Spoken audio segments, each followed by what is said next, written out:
ওমর চিৎকার দিয়ে বলেন, মালিক, জানাজার আয়াত নাজিল হয় নাই, তাই নবী জানাজা পড়াইছে, কিন্তু দোয়া করা যাবে না, সেই আয়াত তো নাজিল হয়ে গেছে আগে। আপনার পয়গম্বর দিন দোয়া করতে যায়, বারবার আসমানের দিকে তাকায় আর বলে, মালিক, এত বড় দুশ্মনের জন্য দোয়া করবে, আমি উমর কোনোভাবেই বরদাস্ত করতে পারতেছি না। আপনার নবীর আটকান, আপনার নবীরে থামান, আমি উমর আর বরদাস্ত করতে পারতেছি না। আমি আমার নিজের চোখেও দেখছি এই মুনাফিক আমার নবীরে কষ্ট দিল, নবীরে সাহাবীরা তার জন্য শাহাদাত বরণ করলো, সে কত না চক্রান্ত করছে, ইসলামের দুশ্মনী করছে, সারাটা জীবন আমার নবীরে কষ্ট দিল। আজকে সেই মুনাফিকের জানাজা পড়াইল নবী, আবার এখন কবরের সামনে গিয়া নবী দোয়া করবে, মালিক আমি উমর কেমনে বরদাস্ত করব। হযরত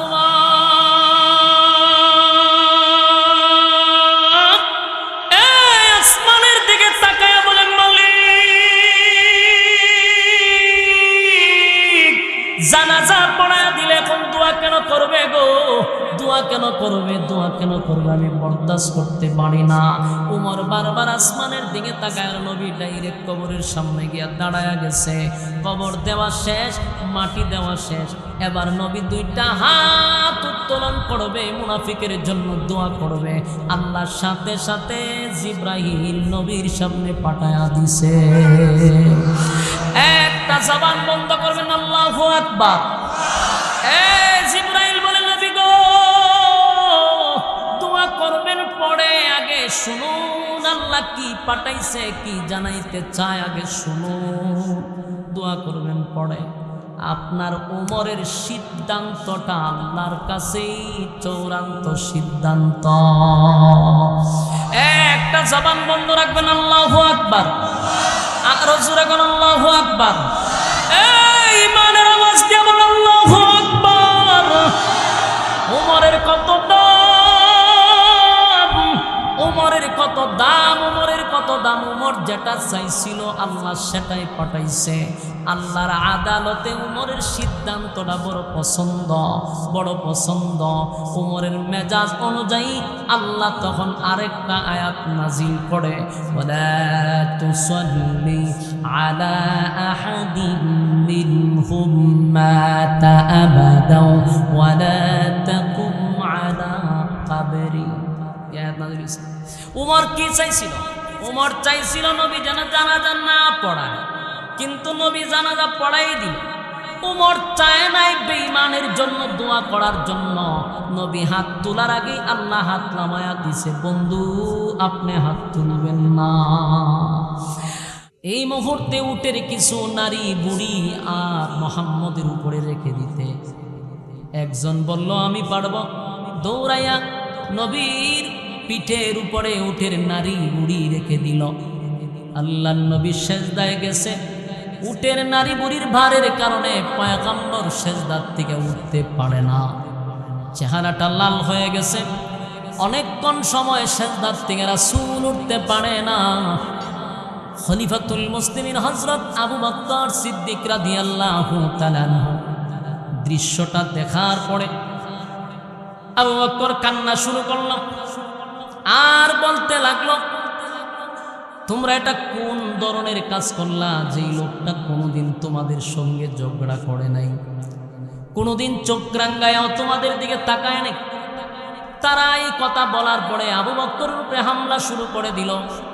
আবু বকর দৌড়াইয়া ফাতেমার কাছে গিয়া বলে, ফাতেমা, ফাতেমা তখন একেবারে ছোট, বলে ফাতেমা তোমার আব্বা সেজদায় গেছে, বেঈমানের বাচ্চাগুলি উটের নারী বুড়ি আমার নবীর পিঠের উপরে রেখে দিছে। ফাতেমা গো, এই মুহূর্তে তুমি ছাড়া এই জায়গায় যাওয়ার কোনো সুযোগ নাই।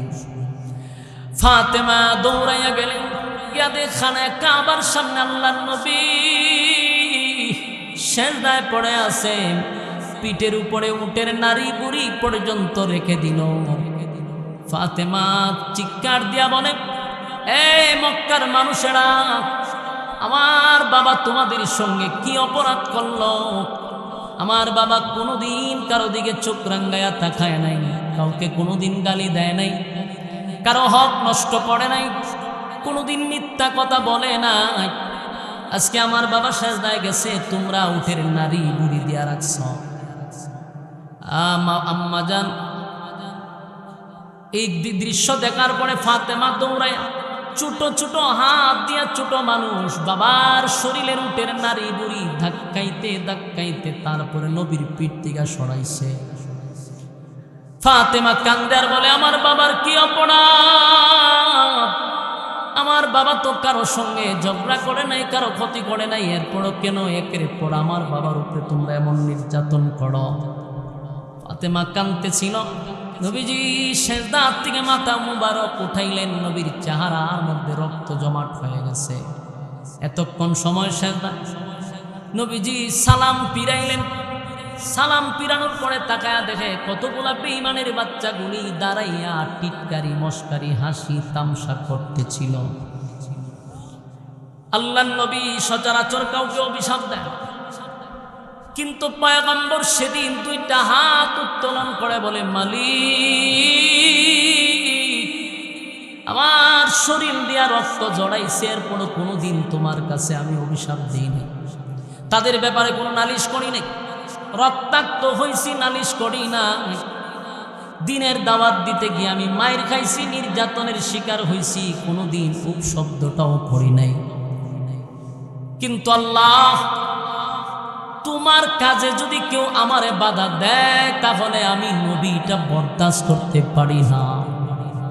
তোমার কাজ নিয়ে যদি কেউ টিটকারি মস্কারি করে আমি নবী বরদাস্ত করতে পারি না।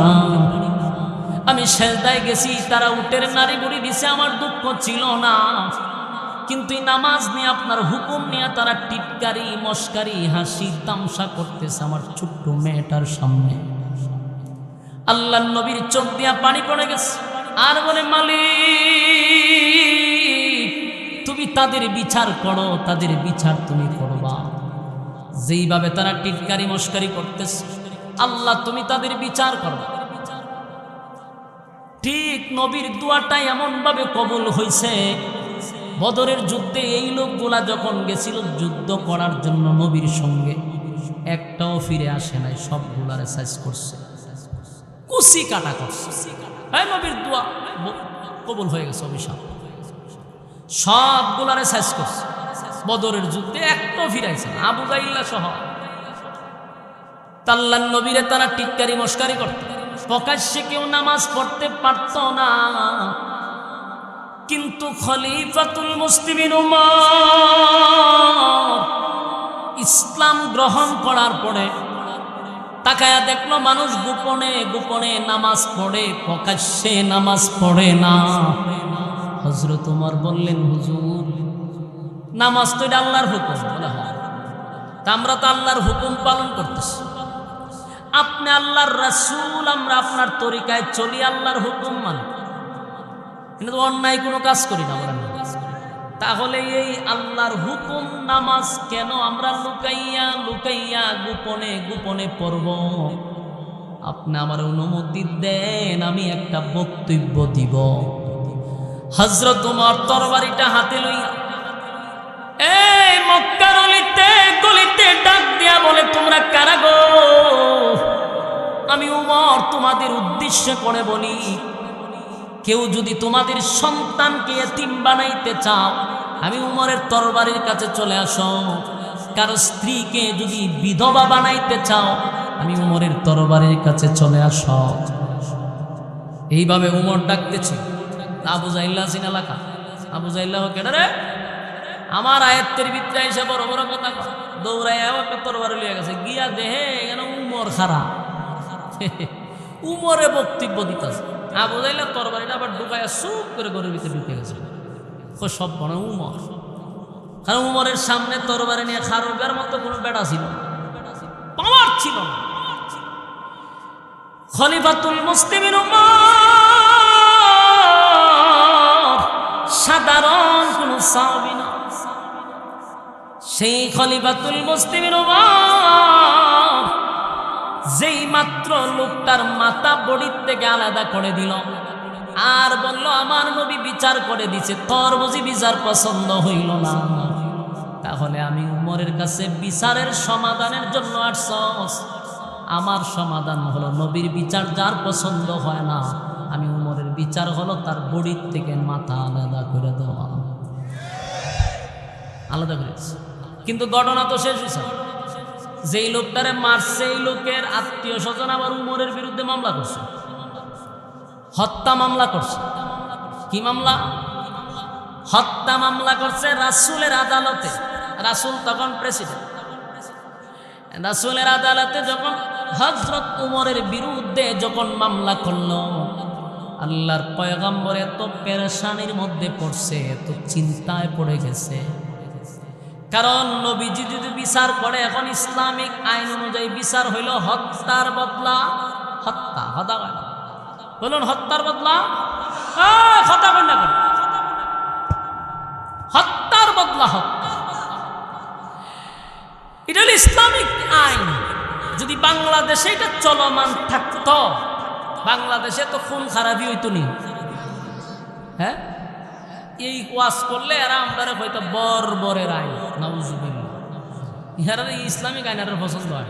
এই জন্য হয়েছেটা কি, যে বাংলাদেশে খুন খারাপিটা সকালবেলার ভান্তা ভাতের সমান। মানুষ মারা এখন কোনো বিষয় না। কুত্তা বিলার রক্তের দাম আছে, মানুষের রক্তের কোনো দামই নেই। তাই একটা মানুষ মাইরা তার আবার ফাঁসি হয় না, হয় কি 5-6 বছরের জেল হয়। একটা লোক চিন্তা করে যে এরা আমি মাইরা 6 বছর জেল খাটাবো, অসুবিধা কি? সোনার বাংলাদেশই আইন করছে, জুরা খুন 7 খুন কইরা ওখানে ফাঁসি হয়েছে। ওই 7 খুনের মধ্যে স্বামী উসমানও জড়িত আছে। যদি পার্লামেন্টে গিয়ে কথা কয় ফাঁসি হয়েছে, এই হলো বাংলাদেশের বিচার। 7 খুন করেও ফাঁসি হয়। কয়েকটারে জেলে রাখছে, তা আমার সাথে কিছু জনের সম্পর্ক ছিল। এরা কইল যে ভাই এটা তো জেলখানা না, এটার ভিতরে এসি মেসি আছে। এরা ট্যাঙ্গের উপরে ট্যাঙ্ক দিয়ে সিগারেট খায়, আর VIP খানা এদের জন্য প্রত্যেকত্ব আছে। এটা জেলখানা শ্বশুর বাড়ি বানায় রাখছে, শুধু লোক চোখের আড়ালে রাখার জন্য এদেরকে জেল নামক কথা বইলা শ্বশুর বাড়িতে রাখছে। কথা বুঝতেছেন? কারণ দলের লোক ফাঁসি তো হইলই না, বরং লোক চোখের আড়ালে রাখার জন্য VIP খানাতে এরা বসবাস করার সুযোগ করে দিচ্ছে। বাংলাদেশের বিচার যদি ইসলামিক আইন থাকতো, তাহলে প্রত্যেকটার গর্দান উড়ানো হইতো, ঠিক কিনা? এখন রাসূলের কাছে বিচার লইয়া গেছে, রাসূলের পার্লামেন্টে বিচার। এখন হত্যার বদলা হইল হত্যা। উমর হত্যা করছে, তো উমরের ব্যাপারে মামলা হয়েছে, এখন উমরের হত্যা করতে হবে। এটা হইল মামলার সমাধান। কারণ রাসূলের বিচারক, রায় তো রাসূল দিবে, কিন্তু রাসূল রায় দিবে এর আগেই রাসূল পেরেশানিতে, টেনশনে রাসূলের প্রতিটা পছন্দ দিয়া গাম বাহির হয়ে গেছে। কেন পেরেশানি? যে উমর তো আমি এমনি এমনি ইসলাম গ্রহণ করে নাই, উমররা আমি আল্লাহর কাছ থেকে ছায়া আনছি। বলুন, উমররে আল্লাহর কাছ থেকে রাসূল দোয়া করে আনছে যে আল্লাহ আমি উমররে চাই। আল্লাহর কাছ থেকে উমররে ছায়া আনছে। ছায়া না আল্লাহ রাসূল দরবারও বললাম আমি আল্লাহ বালার লাগে অনেক বেটা মানুষ হত্যা করে, অন্ত তারা ফাঁসি দিতেই। যখন সব কিছু ওকে রায় দিয়া দিবে, উমরের বিরুদ্ধে মামলা হয়ে গেছে, সারা মদিনায় একটা তুলফার শুরু গেছে। রায় দিবে ঠিক এই মুহূর্তে জিবরাইল খারাপ। সুবহানাল্লাহ। জিবরাইল আলাইহিস সালাতু ওয়াস সালাম বলেন, পয়গম্বর রায় দেওয়ার আগে আগে শুনেন আল্লাহ কি বলছে। আপনি বিচারক, উমরকে ফাঁসি দেওয়ার জন্য যে আপনি রায় দিবেন, আমার আল্লাহ এই মামলার উকিল আল্লাহ নিজেই হয়ে গেছে। এখন আপনারা বলুন, উমর কি সাধারণ কোন সাহাবী? এই উমরের ব্যাপারে মামলা আল্লাহ নিজেই উকিল হয়ে গেল। আল্লাহ বলেন, পয়গম্বর আমি উকিল, আপনি বিচারক, এবার মামলা ডিসমিস কেমনে করি শুনেন। আল্লাহর সাথে সাথে সূরা নিসার 65 নম্বর আয়াত, যেটা আমি আপনাদের সামনে তেলাওয়াত করছি, এই আয়াতটা নাজিল করে বলে, ফালা ওয়ারাব্বিকা লা ইউমিনুনা হাত্তা ইউহাক্কিমুকা ফীমা শাজারা বাইনাহুম সুম্মা লা ইয়াজিদু ফী আনফুসিহিম হারাজান মিম্মা قضيت ويسلموا تسليما। সমাজে আমাদের 4 পয়সার দাম থাকতো না। আমার মালিকের কত মায়া,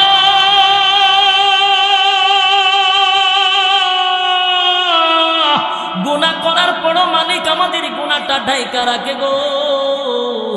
যদি গুনাহ প্রকাশ করত উপায় ছিল না, উপায় ছিল না। যারা চেয়ারের মালিক চেয়ারে বসছে, আল্লাহ যদি গুনাহ প্রকাশ করত মানুষ চেয়ারে বসাইতে দিত না, গ্রামে থাকতে দিত না, দেশে থাকতে দিত না। গুনার কথা মালিক প্রকাশ করে না।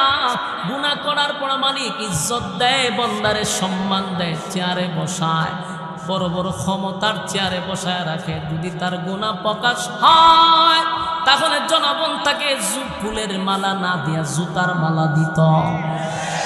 কিন্তু আল্লাহ বলেন আমি বান্দার গুনাহ প্রকাশ করি না। এ যুবক ভাইরা, আল্লাহ বলে বান্দারে আমি তোর গুনাহ প্রকাশ করি না। বারবার মরার আগ পর্যন্ত বান্দারে সময় দে, সময় দে। তুই তো জানোস তুই গুনাহ কাম করছস।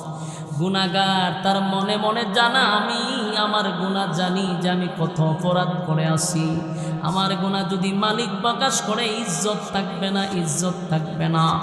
এরপর আল্লাহ কেন গোপন ডাকলো? বান্দা তোরে শুধরানোর সময় দেই, এখনো ঠিক হয়ে যা, এখনো সম্মান দিচ্ছি। বান্দা নিজের গুনার উপরে নিজে লজ্জিত হ, নিজের গুনার উপরে অনুতপ্ত হ, আর তওবা কর। মালিক যেই গুনাহ করছি আল্লাহ প্রকাশ করলে মানুষ ফুলের মালা না দিয়া জুতার মালা দিবে। এরপর আপনি প্রকাশ করেন নাই, জিন্দেগির গুনার উপরে লজ্জিত, আল্লাহ মাফ কইরা দেন। বান্দা যদি একবার মালিকের কাছে গুনার উপরে লজ্জিত হইয়া মাফ চায়, আল্লাহ বলেন আমি আর তুই জানি, আর কেউ জানোস না, যা আমি তোর গুনাহ মাফ করে দিলাম। এ যুবক ভাই, আল্লাহ বলেন নবী গো, ফালা ওয়া রাব্বিকা লা ইউমিনুনা হাত্তা ইউহাক্কিমুকা ফীমা শাজারা বাইনাহুম সুম্মা লা ইয়াজিদু ফী আনফুসিহিম হারাজান মিম্মা কাদাইতা ওয়া ইউসাল্লিমু তাসলিমা। সূরা নিসার 65 নম্বর আয়াত নাযিল করে আল্লাহ নিজেই তার বন্ধুকে বলে, পয়গম্বর ওমরের নামে যে মামলা হয়েছে, হত্যা মামলা, ওমর কোন নির্দোষ মানুষকে হত্যা করে নাই গো নবী, হত্যা করে নাই। যেই লোকটা নিজেরে মুসলমান মুসলমান বলে দাবি করছে, যারা আপনার কাছে মামলা করছে তার পক্ষ হইয়া, যার পক্ষ হইয়া মামলা করলো, তারাও বলতেছে যে আপনার মুসলমান ভাইকে উমর হত্যা করছে। কিন্তু আমি আল্লাহ জানি উমর মুসলমানকে হত্যা করে নাই, একটা প্রকাশ্যে মুনাফিক ছিল। আপনি বিচার কইরা দিছেন, এখন আপনার বিচার তার পছন্দ হয় নাই, তাহলে বলুন কোনো অ্যাঙ্গেলে মুসলমান হইতে পারে? কথা কানা দিক কথা কম। আল্লাহর নবী যেখানে বিচারক, তার বিচার পছন্দ হয় না, পছন্দ হয় না, এই লোক তো মুসলমান হতে পারে না।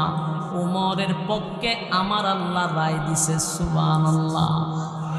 উমর সাধারণ কোন সাহাবী নয়, উমর কোন সাধারণ সাহাবী নয়, উমর কোন সাধারণ সাহাবী নয়। যেই উমর নবীর পরে যদি কেউ নবী আল্লাহ বানাইতো, উমর আল্লাহ নবী হিসাবে রাখতো, সুবহানাল্লাহ। সেই উমরের বিরুদ্ধে মামলা দিছে, অথচ আল্লাহ নিজে উকিল হয়ে গেছে, সুবহানাল্লাহ। শুধু তাই নয়, এই উমর একজন সাহাবী, যার মর্জি মেজাজ মতো, যার মেজাজ মতো, যার মেজাজ মতো কোরআনে 21টা আয়াত আল্লাহ নাজিল করছে। আসেনি সুবহানাল্লাহ। একটা দুইটা নয় গো, উমরের মর্জি মেজাজ মতো 21 জায়গায় আল্লাহ আয়াত নাজিল করছে, সুবহানাল্লাহ। এই মুনাফিক বড় মারাত্মক। মুনাফিকের ওই যে আব্দুল্লাহ ইবনে উবাই যে বেয়াদবি করছিল, এই উবাই যেদিন মারা গেছে সেদিনও সব জানাজায় গেছে। উমর বারবার নবীর পিছনে পিছনে একটা আয়াতই পড়ছে, ইস্তাগফির লাহুম আও লা তাস্তাগফির লাহুম ইন তাস্তাগফির লাহুম 70 মাররাতান ফালান ইয়াগফিরাল্লাহু লাহুম যালিকা বিআন্নাহুম কাফারু বিল্লাহি ওয়া রাসূলিহি ওয়াল্লাহু লা ইয়াহদিল কওমাল ফাসিকিন। যেদিন উমর ওই আব্দুল্লাহ ইবনে উবাই ইবনে সুলুল যেদিন মারা গেছিল, জানাজায় তো সবাই গেল, নবীর সামনে দাঁড়াইয়া কেউ বলতে সাহস পায় না যে হুজুর সে কিন্তু মুনাফিক। আপনিও জানেন, কারণ মুনাফিকুন আয়াতের না সূরা নাজিল হওয়ার ব্যাপারে, এর ব্যাপারে তো ডাইরেক্ট আল্লাহ বলে দিয়েছে যে মৃত্যু এ মুনাফিক। কিন্তু নবীর কথা হলো জানাজা পড়াবে, কারণ তখনও আয়াত নাজিল হয় নাই জানাজার বিরুদ্ধে, তাই নবী জানাজা পড়ানোর জন্য প্রস্তুতিও নিছিল। একমাত্র উমর ইস্তাগফির লাহুম এই আয়াতগুলি বারবার জুড়ে জুড়ে নবীর কান পর্যন্ত আয়াত পৌঁছায়া দিতেছে, কারণ ডাইরেক্ট নবীরে গিয়া বলা যাবে না যে নবী জানাজা পড়ায় না, তাহলে নবীরে অর্ডার দেওয়া যায় না, নবীরে ডাইরেক্ট কোনো নিষেধ করা যায় না, সাহাবীরাও সাহস পায় না। হযরত ওমর ডাইরেক্ট নবীরে নিষেধ করল না, আদেশ করল না, তাই ওমর কোরআনের আয়াত শোনাচ্ছিল। আল্লাহর নবী হয় ওমর, আমি জানি তুমি কেন আমার দিকে এই আয়াত পড়তেছ। এই আয়াতের মধ্যে আল্লাহ বলছে মুনাফিকের জন্য একবার নয় গো, আমি নবী যদি 70 বার দোয়া করি আল্লাহ দোয়া কবুল করবে না। এই আয়াতের মধ্যে আল্লাহ এটা বলছে, কিন্তু আয়াতের কোথাও তো নাই যে নামাজ পড়াবো না। উমর পড়ছেনি বিপদ, উমরের কথা তো ঠিক, আয়াত তো না দিলে সে দোয়া করতো না, কিন্তু জানাজা তো নিষেধ। কিন্তু নবী জানাজা পড়াবে, উমরের ভিতরটা ফাইটা যেতেছে যে এত বড় টাটকা মুনাফিকের জানাজা নবী পড়াইব, আমি উমর বরদাস্ত করি কেন? উমর মাইনা নিতে পারতেছে, কিন্তু রাসূল জানাজা পড়াই নিছে। জানাজা কমপ্লিট হয়ে গেছে, জানাজা শেষ। তারপরে লাশটা লইয়া যখন কবরে যায়, মুনাফিকের লাশ নিয়ে কবরে গেছে, নবী তাদের পিছনে পিছনে হাইটা হাইটা কবরে গেছে। উমর কয় এতক্ষণ তো নবী জানাজা পড়াইছে, এখন তো দেখি কবরের সামনেও নবী যায়, কবরের সামনে গিয়ে কাজ কি? নিশ্চয়ই নবী দোয়া করব। আল্লাহ না দোয়া নিষেধ করছে, এটা তো আয়াত তো নাযিল হইছে, নবী তো এটাও জানে, তুই এখন দোয়া করে কেটে। এখন আর উমর বরদাস্ত করতে পারতেছে, উমর চিৎকার দিয়ে বলেন মালিক, জানাজার আয়াত নাজিল হয় নাই তাই নবী জানাজা পড়াইছে, কিন্তু দোয়া করা যাবে না, সেই আয়াত তো নাজিল হয়ে গেছে আগে। আপনার পয়গম্বর দিন দোয়া করতে যায়, বারবার আসমানের দিকে তাকায় আর বলে মালিক এত বড় দুশ্মনের জন্য দোয়া করবে, আমি উমর কোনোভাবেই বরদাস্ত করতে পারতেছি না। আপনার নবীর আটকান, আপনার নবীরে থামান, আমি উমর আর বরদাস্ত করতে পারতেছি না। আমি আমার নিজের চোখেও দেখছি এই মুনাফিক আমার নবীরে কষ্ট দিল, নবীরে সাহাবীরা তার জন্য শাহাদাত বরণ করলো, সে কত না চক্রান্ত করছে, ইসলামের দুশ্মনী করছে, সারাটা জীবন আমার নবীরে কষ্ট দিল। আজকে সেই মুনাফিকের জানাজা পড়াইল নবী, আবার এখন কবরের সামনে গিয়া নবী দোয়া করবে মালিক আমি উমর কেমনে বরদাস্ত করব। হযরত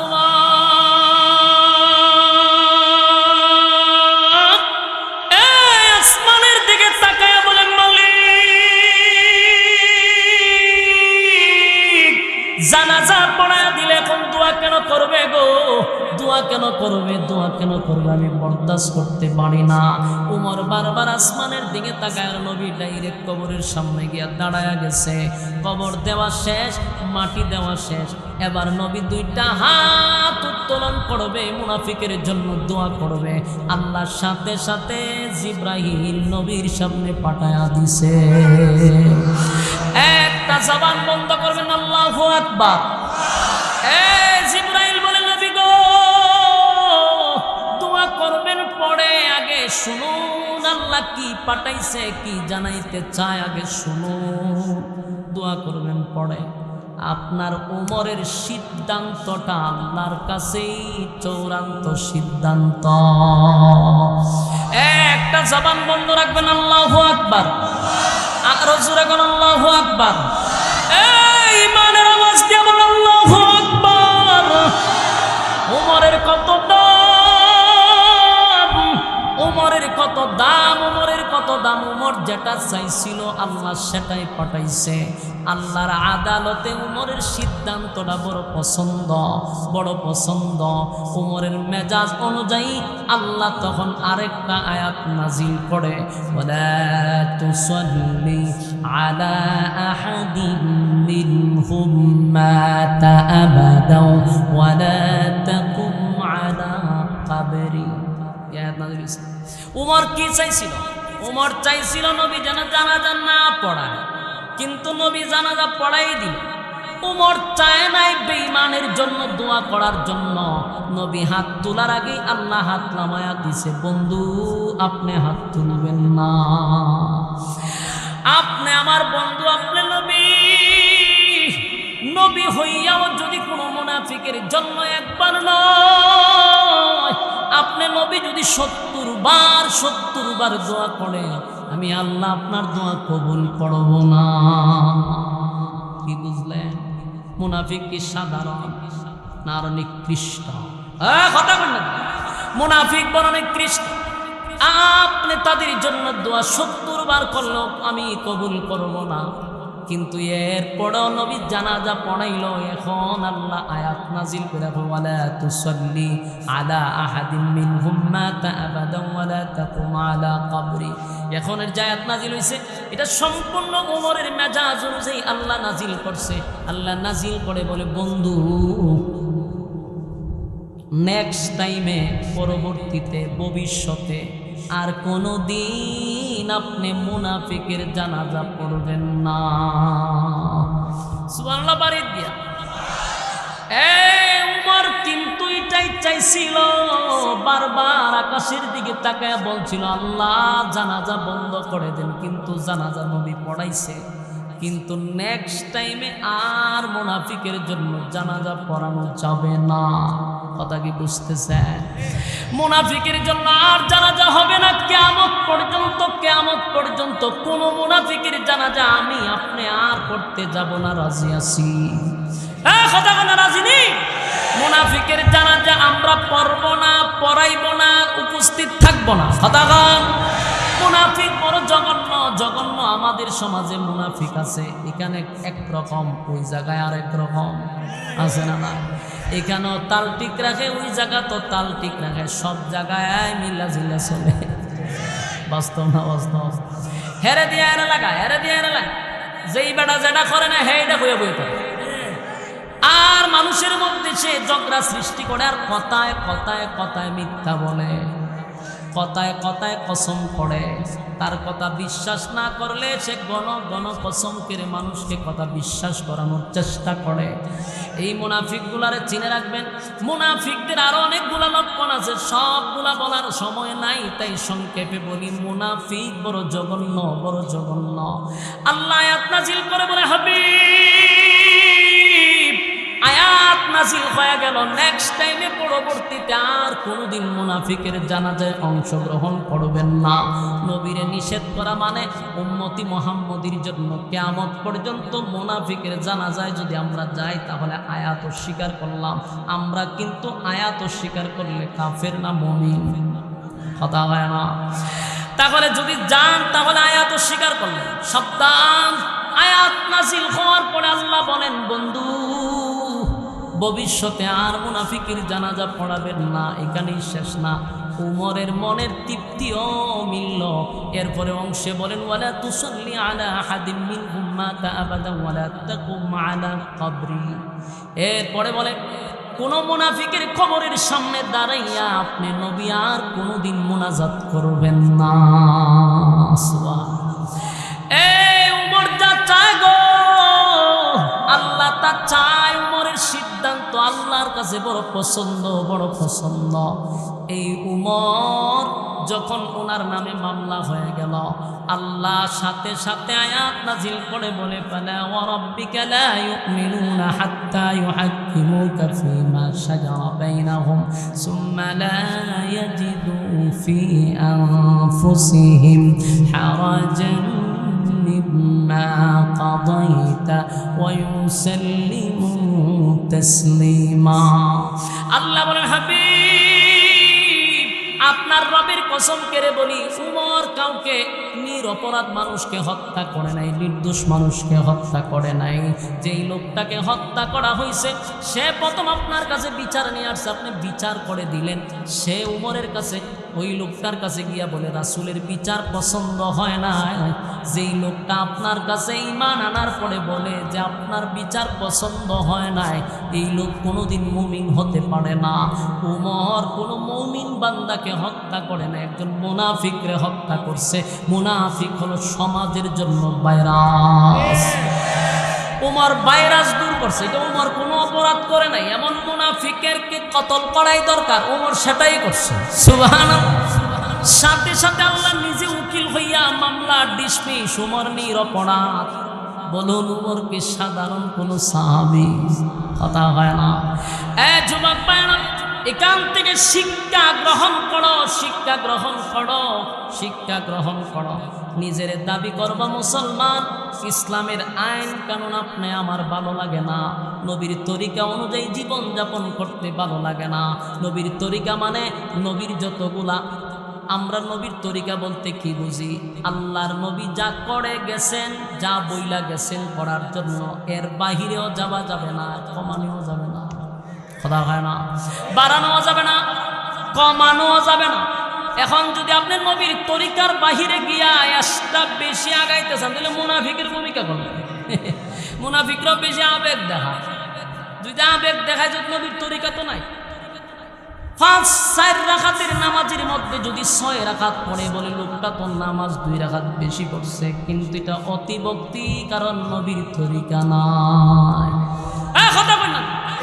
নামাজের জন্য আজান দিতে হয়, আজানের কথা বলা হয়েছে, আজানের পরে গিয়ে দুরুদ করেন, অসুবিধা নাই, কিন্তু আজানের আগে তো দুরুদ নাই। আপনি ভাইজান কো বলে এটা তো সওয়াবের উদ্দেশ্য করে একটু বেশি করলাম, বলে নবীর তরিকা নাই। কথা হয় না। নবীর তরিকা নাই। আজানের আগে গজল গাছ, মানুষের ঘুম নষ্ট করো, কোথায় পাইলা? বলে এটা তো সওয়াবের উদ্দেশ্যে করি। বলে সওয়াবের উদ্দেশ্য থাকতে পারে, কিন্তু নবীর তরিকা না। আপনারা কি ওয়াজ আমি করি না দিকে করে? কোনটা সাইয়াদি রুসিনি দিকে ঘটনা কি? হ্যাঁ, বিরক্ত লাগছে আপনারা। শেষ, আমিও শেষ, আপনারা সাহস। সম্মানিত সুধী, আমার মূল আলোচ্য বিষয়টা এটাই বুঝাইতে চাইছিলাম, কিন্তু আপনারা যে মনোযোগ দেন না, এটা আমি বুঝা লইছি। মনোযোগ থাকলে কলস থেকে টিউবওয়েল থেকে যখন পানিটা পড়ে, কলস যদি আপনি বরাবর না রাখেন, পানি পড়ব। তো ওয়াজ করি আমি দিকে, সায়ারুজুন হি দিকে, তো ওয়াজ যাইব কই? আপনার ভিতরে গিয়ে ওয়াজ ডুবব, এই জন্যই প্রভাব পড়ে না। যাই হোক, যে কথা বলতেছিলাম, নিজেরা আমরা মুসলমান দাবি করি, নিজেরা আমরা মুমিন দাবি করি, অথচ আল্লাহর হুকুম মানতে আমার ভালো লাগে না। কথা কই না? নবীরে মহব্বত করি, আমরা আশিকে রাসূল, কিন্তু নবীর তরিকা মানতে ভালো লাগে না। বাস্তব না বাস্তব? পাত থেকে মাথা পর্যন্ত তাকাইলে নবীর সুন্নত নাই, নবীর তরিকা নাই, কিন্তু দাবি করে মুসলমান। কথা কই না? সারা দেশে এখন শুরু হয়েছে আমাদের দুর্গা পূজা, হিন্দু সম্প্রদায়ে দুর্গা পূজা শুরু হয়েছে। শুনেন, দুর্গা পূজা যার ধর্ম সে তার উৎসব করবে, মুসলমান এখানে বাধা দেওয়ার কোনো রায় নাই।